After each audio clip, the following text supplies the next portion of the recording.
Good morning, everyone. Happy holidays. We are up and at 'em again. This is day 2 of the International Publishing Fellowship. This morning is a bit different. We started off the morning by bringing down our luggage from the hotel rooms and leaving it and checking it in. And then we took a carry-on luggage and went to breakfast. A lovely breakfast was held here, which is right opposite the Premier Inn. It's a beautiful space. It's kind of like buffet style, so you get what you want, get it charged up to your room. So we had breakfast. You see how early it is? We had to make our way to Manchester today. So here we are, walking towards the Euston station. So we walked and walked. I see Europeans love walking. As Africans, we don't walk as much. We would have capped it there, but that being said, we walked all the way to the station and then took the tube to get to Euston so that we could grab the train to Manchester.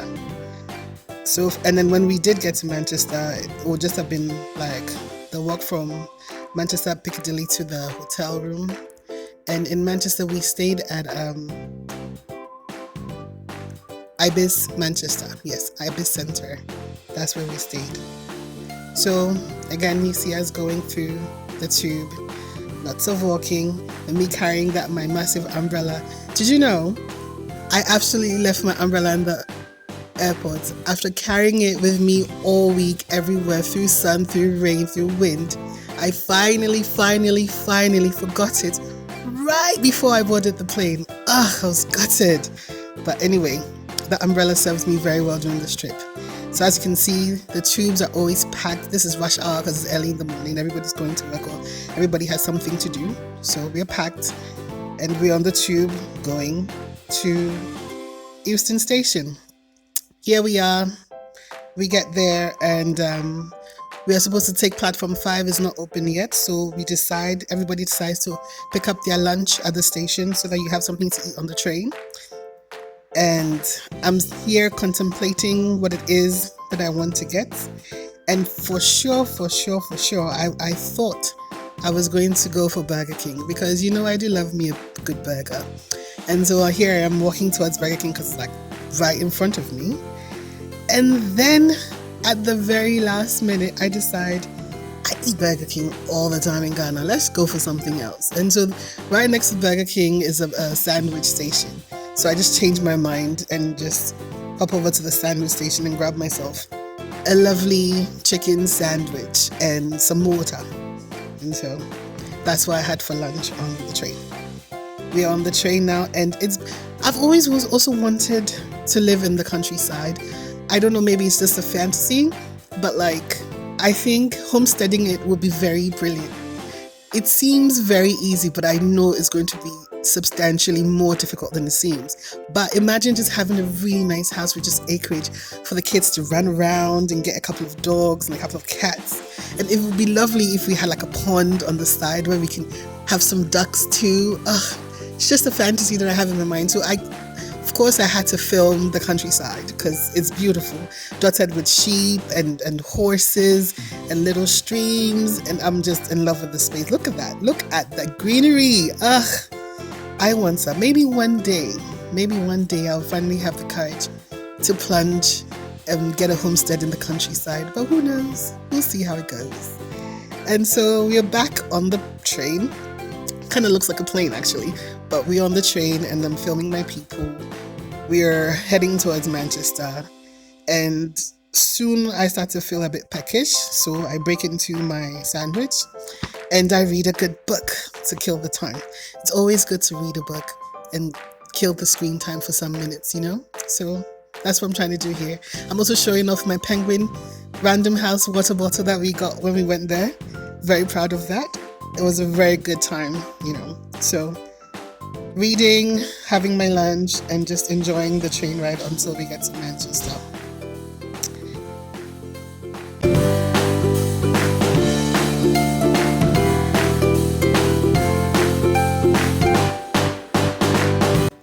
So if you've watched from day 1 and you have been with us this whole time, please do subscribe and share this video. It really helps the page grow and interacts with the page because we love that when you have any comments and things to share. So Here we are, we're in Manchester, and we are walking to the International Anthony Burgess Foundation. Again, with the walking, we walk, and as we get there, we meet Ivan Watson, and oh my goodness, this guy is a treasure. He is so knowledgeable in all things literary, especially all things literary relating to Manchester. He was our guide. He introduced us to Manchester City literature. He was our tour guide to the libraries, and he gave us very detailed information from the architecture of Manchester to the prominent people who set up Manchester to how everything is done now and how everything will be in the future. And he is just a treasure, and he's such a lovely guy. Oh my goodness, if you ever meet Ivan, please reach out and say hi, because he's fantastic. And at the round table, Ivan is sitting at the head. We met Kevin Duffy from Blue Moose, and Rapage from Comma Press, Isabel Keon from Fly on the Wall, and we had a lovely round table discussion, and we talked about how the publishing scenes are similar in both places and how we are facing the same issues. Very, very inspiring stories and conversations. And then, so we finally begin the walking tour of Manchester City of Literature, again led by Ivan. And so we start with Manchester Central Library. But before then, we start with the historic statue right in front of it, and he tells us about who she is and how she came about there. And apparently it was the people of the city of Manchester who voted for her statue to be raised up, because there was a lot of male busts and male statues, but not very many female statues who helped Manchester become what it is today. So we walk into the Central Library, and look at the building, the architectural style. It is so beautiful, a brilliant mix of old versus new. It's just fantastic. And we get in there, and there's so much that the library is doing to encourage reading, which really resonated with me, because that is something that I want to do for us, to encourage reading and build a strong reading culture in Ghana. So watching this and listening to how they are doing that really, really touched my heart. And look at the architecture in the building. Look at that. It's so beautiful. I wish that I had a grant to build a library in Ghana that had historic architecture like this and historic pieces. And apparently the bee in Manchester is very significant, because Manchester kind of started out as a worker bee situation. Like, they really worked hard to build Manchester into what it was, and so the bee kind of represents them, a worker bee, and it's dotted everywhere in Manchester. You see the bees everywhere, and I think that was very nice. And so again, check out the architecture as we head up into the library. We go up to the historic reading room, and then downstairs we go into the archives place. And in the archive center, which is downstairs, there's a exhibition of people who've had dementia and who don't remember themselves. So it's like a tribute to mothers. It was so emotional and very moving. And there's another one for people who are suffering with AIDS and HIV, and is just brilliant to bring that into the space, so that more people outside the community can come and view these exhibitions. And when you're in the library, obviously you will interact with books. It's such a brilliant thing to merge the two together. They were also playing chess up there in the corner with children, teaching children how to play chess, and they had the finals. And I was like, oh my God, they are using the library as such a versatile space. And in Ghana, we don't do that. We really need to jump on this, because this is really brilliant. So you can see the HIV in the back there, and then I'm reading the poems to moms who had dementia who don't recognize their children. And this is the plan that they are using to help promote reading in children. Then we went downstairs to the Ahmed Iqbal Ullah Race Relations Center, and we were looking at how that was, they created that tribute to a child who lost his life in school because of race relations. And again, very emotional stuff. Lovely though, when we came out, the sun was shining, and I saw it's Shaun the Sheep. I had to take a picture with Shaun the Sheep.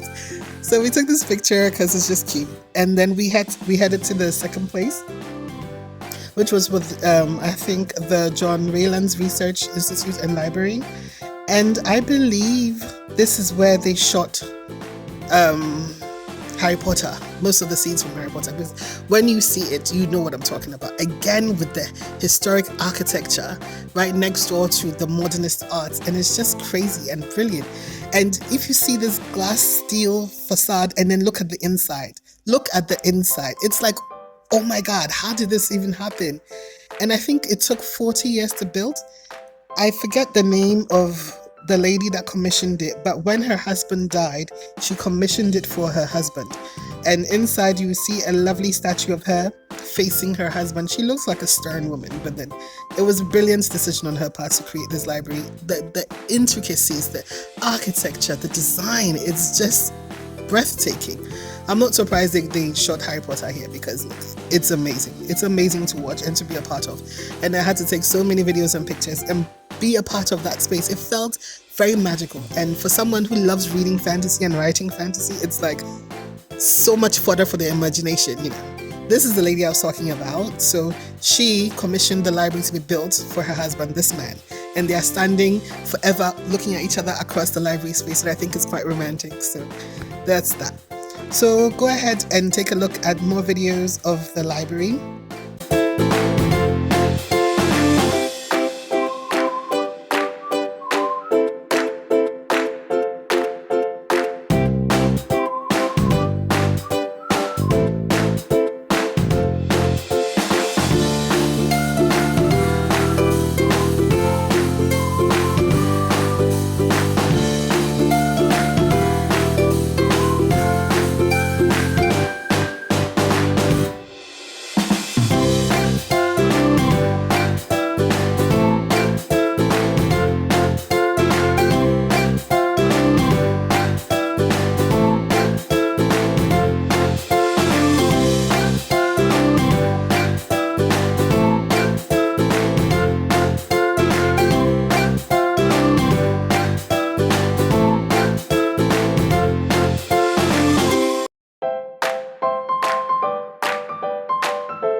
And then from there, it was like about nighttime. We headed to this restaurant called Home. We had a huge dinner and conversation with the indie publishers we met earlier in the day. And we talked, we mingled, we networked. It was a fun time. I had the, I believe it was braised beef with pasta. And for dessert, I had the sticky toffee pudding and ice cream. And it was absolutely delicious. And then this marks our journey to Manchester. The next day we catch the train back home to London. And then we prepare for day 3. So enjoy the rest of the video. Thank you for watching this far. Subscribe if you're still here. Bye.